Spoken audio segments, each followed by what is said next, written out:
And good morning. Welcome to FYI, third Thursday, so that means we get to catch up with Gary DeLacy. Looks like you got a holiday tie on there, Gary. Well, I've got a few Halloween ties, so there's only 1 month of the year I can appropriately wear those. So I do take advantage of the month of October to display those. Used to be a middle school principal at Command, so those holiday ties were popular with the kids. I would think so. Final 2 weeks for nominations for the Clinton High School Hall of Honor. Yeah, I just want to put out to the community, we're still in that window of nominations for the Clinton High School Hall of Honor.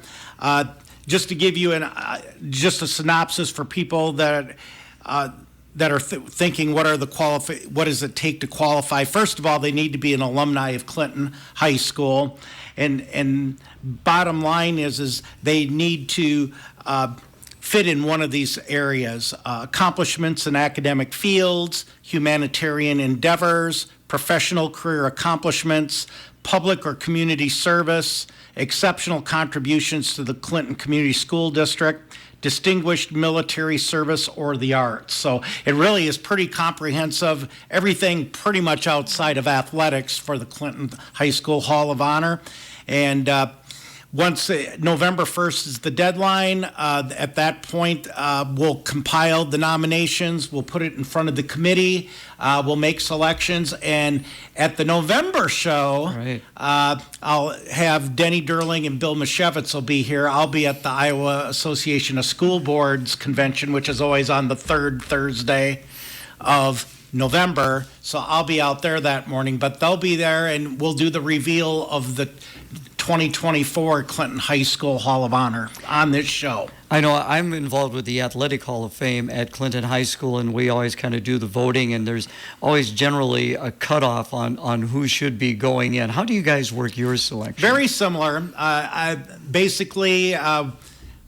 It depends on the pool, but right now the pool looks like if we get a few more nominations, we'll probably have about 20. Okay. And then I will ask them, given the criteria of what we would expect, to rate what they would. Each member of the committee will rate their top 10. And then I will actually compile that. And then you are looking at for some cut lines, but then there's some discussion too, because there seems to always be a gray area on that. And then we look for balance too. You know, I just talked about all those different areas. We like to not have it all loaded up on one of those areas. We do look for some balance too on that.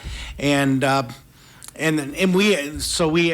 the committee does overall make the decision. They looked at the overall voting and that, and then we kind of do draw a cut line, and then we may talk about if it's really close, hey, do we look at this person? It gives us more variety in terms of hitting those different areas. So now, when will they actually be going into the hall? Is that in the spring? That's always in the spring. It'll be the last Friday in April this year, and it's kind of a full day event.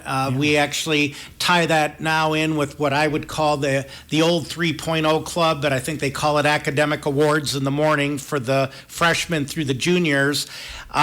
We will have some of the nominees speak to those kids. One of the premises is to show current and future students of what's possible of graduates of Clinton High School.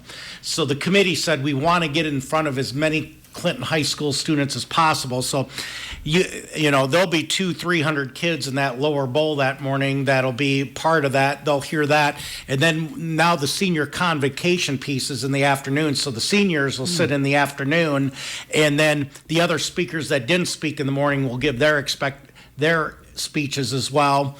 And we'll have a community luncheon between those two events where the community will be involved. Community is invited to come in to listen to all the speeches, but we do have a kind of a community luncheon, usually served by our culinary students, so we can showcase that program. And it's a little more relaxed where people can go up and talk to those inductees and have some personal conversations with them. That is great to have, no doubt about that. Upcoming legislative session, what are the educational priorities, Gary? So I was actually on Tuesday night, Wes Golden and I both went out to the Rural School Advocates of Iowa, and they set their legislative priorities. School funding is obviously a big one, and I think a lot of it is just keeping up with with inflation. I'll be honest, we just talk about that. And we talk about the impact on like our health insurance. Medical inflation averages 6 to 8 to 10% a year. Over the last 14 years, SSA, which is kind of your cost of living increase, but it's dictated by the legislature, has averaged 2%. So the math doesn't work. And so, and then when we talk in terms of attracting and retaining staff, and a lot of this now is against the private sector. It isn't so much, there is some against school districts yet, but in particular, when you're talking about your classified staff, your custodians, your bus drivers, your secretaries, it's a very easy transition of skill set to find something out in the private sector that probably can be more responsive to inflation than what we've been in public education. So that was a major priority. A second priority, which is totally linked, is what can we do to retain and attract staff? And particularly, I think this is directed at teachers. The pipeline for teachers, there's many less going into the profession than there were 15 to 20 years ago. What can we do to incentivize students, particularly, I would even say, juniors and seniors in high school starting to look at possibly would I want to be a teacher, but definitely at the college years to incentivize them, would you consider a career? And I think one of the obvious places where you could incentivize it would be student loan debt relief. I think the biggest game changer I've seen, one of the things I'm sure as I close in on retirement here in the next 8 months, they're going to say, what's been some of the biggest differences you've seen? Well, I'll be honest, when I got out of college, I had little to no debt. First of all, tuition was very reasonable. I even hate to admit, $1,200 for the year at the University of Wisconsin in La Crosse in the early 1980s. Oh my $1,200 total. Yes. And they had textbook rental, so I wasn't even having to buy books. You just go get the book and turn it in at the end of the term to do that. Now you interview teachers and $50,000 to $100,000 worth of student loan debt. I mean, that's basically a house payment or a car payment on top of what they're doing. And, they'll say, well, we've raised the beginning teacher salaries to, I think the state minimum is still $33,500. Well, that's a pretty tough gig if you have $100,000 in student loan debt. So I do think if the state would do some things like, hey, if you agree to teach, let's just say 5 years, 7 years in the state after you graduate, and we will do some kind of student loan forgiveness, maybe that would be an incentive for more people to say, okay, you're taking a big hurdle off my plate, and I would be more interested in going into education. Yeah, and visiting with Gary DeLacy, I'm going to break for the weather here in just a minute, but you brought up Wes Golden's name there at the start of that. Are you starting to groom him a little bit more now for the position? Well, I think that was one of the goals of the board,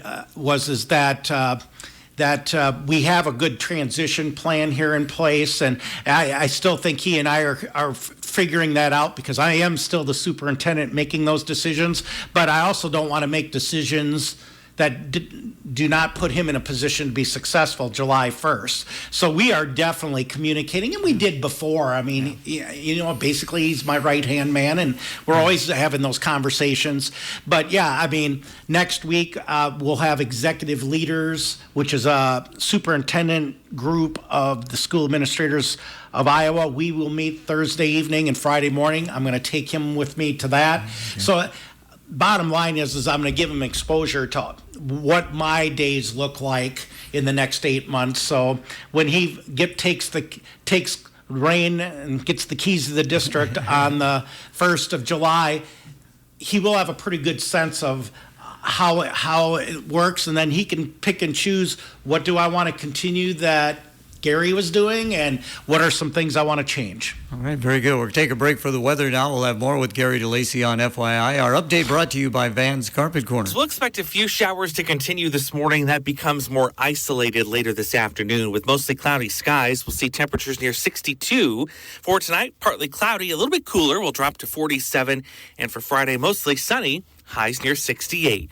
With your WQAD Storm Track 8 forecast, I'm meteorologist Andrew Stutzky. Still generally overcast. We do have light west winds at this time. Temperature 52 degrees. Our update brought to you by Van's Carpet Corner. The crisp days of fall are upon us, and Van's Carpet Corner in Fulton invites you in to harvest these incredible deals. New rolls of multicolored carpeting starting at just $2.45 a square foot with pad. 4 colors of Flexure vinyl plank are priced at just $3.19 a square foot until gone. Carpet and vinyl remnants for as low as 99 cents a square foot, material only. And get closeout prices on all in-stock vinyl plank. Harvest these deals today at Van's Carpet Corner, 1430 10th Avenue in Fulton. Phone 815-208-7020. FYI, continuing with Gary DeLacy, Superintendent of Schools at Clinton. Upcoming school board election, November 7th. You mentioned there was a forum last night. How'd that go? I thought it went really well. I thought all 4 candidates were very articulate. They put together somewhat of a vision.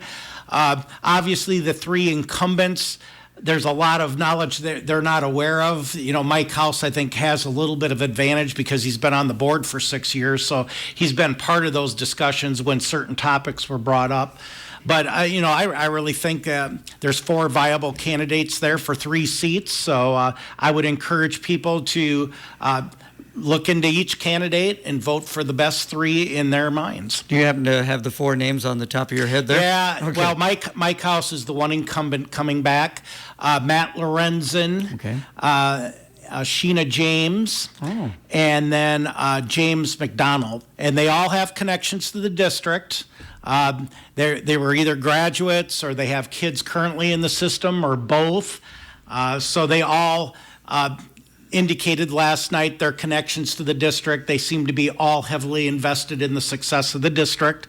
So I do think there's a choice there for people to take a look at. Good to see, like Sheena's name in there too. Yeah. And she had mentioned, the importance of diversity.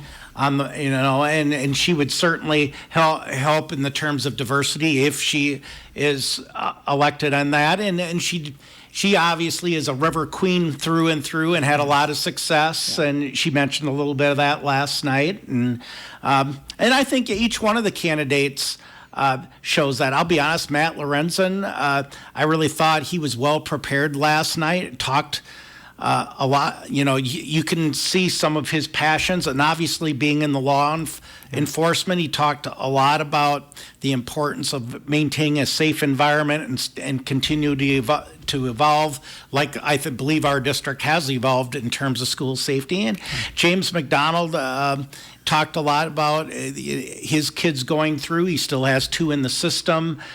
Just feels like this is an opportunity to give back. Seemed to be very level-headed and heart in the right place. So, again, I think all 4 candidates are very viable. I always find it interesting. You see it a lot of times, especially in volunteering for sports. It's the parents who have kids who are personally involved with those sports. They graduate and then they move on. Do you see that on the school board as well, Gary, through the years? A lot of it is. I mean, they do have kids in the system, and so that they just feel that is their time for service. You have some exceptions. Jenny Green has now been on the board. I mean, she was on the board, I think, initially when her kids were going through, but she's decided to go a term or 2 beyond that. Ann Reed is another example where she got on the board and her students were still in the system. She's ran another term beyond that. And of course, the late Jim McGraw was one that comes to my mind. Right. So, and in Jim's case, he had such a passion for special education students and his connection with Happy Joe's and that Christmas meal for those kids. But again, he had kids that went through the system. So there's a personal connection there with family and kids going into the school system, and a lot of them. I think this has been a real advantage for our board. Our focus has been what's best for all kids, and it isn't just about their kids; it's about all kids and having those discussions. And I think that's really exemplified in my tenure here, as we've really expanded the services that students can potentially be involved in, from Synergy to IJAG to now we have that Career Awareness Center. I mean, we've really expanded that, many different interests. All you got to do is look and find a niche and go for it. All right, again, visiting with Gary DeLacy. I know this is something we've talked about, the bus barn, and you're going to have your open house. Yep. We are in the process. It's being turned over right now. So next Wednesday from 3:30 to 5, we would invite the community to come out and take a look at the new bus barn. We are going to display like the wash bay, something we've not had before, where we can actually do a better upkeep of our buses. I will tell you about 90% of our issues when the state inspector comes twice a year is rust. And we have not, other than a garden hose, we really have not had an opportunity, particularly underneath. We have a nice underneath carriage that will display that we can really get underneath, and particularly with the winter coming up now, the sand and salt, and to systematically keep those vehicles with the idea that can we get another 2, 3, 4 years of life out of each of those buses? So there's a savings to the taxpayers in the long run that we're really maximizing our maintenance on those.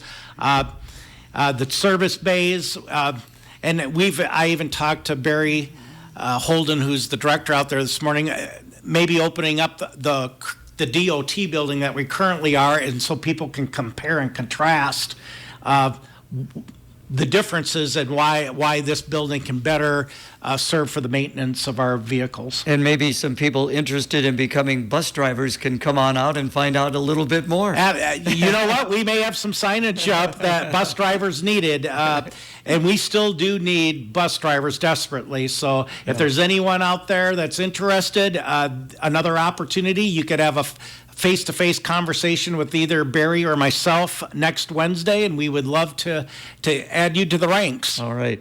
How's phase 2 coming along? Let's get an update on that, Gary. We will get a report at the board meeting next Monday night. The foundation, now this goes back about a week ago, the foundation of phase 2 is about 65% done.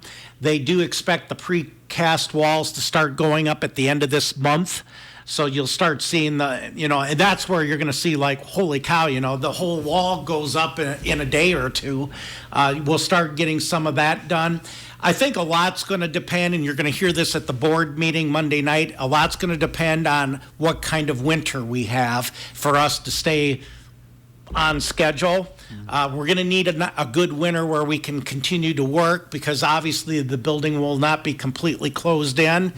If we do get a good winter, we're still on pace. If we don't, it may get pushed out a little bit further, just because there's certain things, particularly the masonry work and things like that. If it gets below 0, we're not going to be able to do some of those next steps in terms of phase 2. So it still will, phase 2 will get done next year. It's just will it be done in August, or will it take a few months beyond August?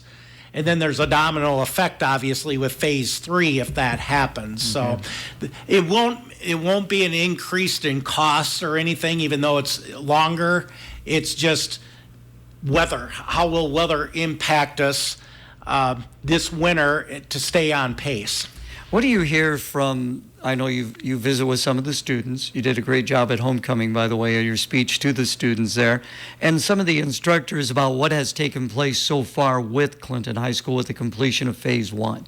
Well, the students obviously are, phase 1 is probably 70% of the academic learning. So our students right now are really reaping the majority of what they're going to get. Now, phase 2, obviously, a new music wing, a new CTE wing, and then this performing arts center in the middle. So those will be the other pieces. And phase 3 doesn't really have a lot of academics. It's the administrative suite in the front of the building, and then 2 art rooms, and then a cafeteria, but more of a great area, because it's going to actually swale into your gym.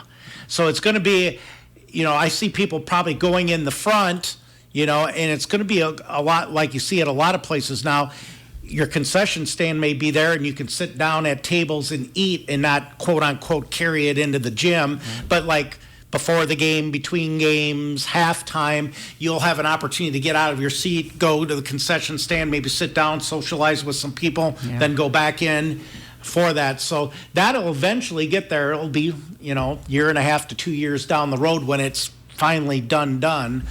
But like I said, phase 3 will have very little to do with academics. It's more about that admin suite and a huge cafeteria area. That straight ahead will be the Performing Arts Center, and veering to the right would be your gym. Crazy. That'll be great. That'll be amazing. Again, what is the anticipated completion date of all of this? Well, that again is the weather piece, because we were shooting for summer of 25, but it could go longer if this winter, the weather this winter is going to really dictate, like, are we going to be able to progress day by day, or are we going to have to shut down for a while because we're not closed in of a blizzard, or cold, and will we have like 6 weeks where we can't do anything because of weather? That obviously will have a huge impact. So we'll lay out the scenarios,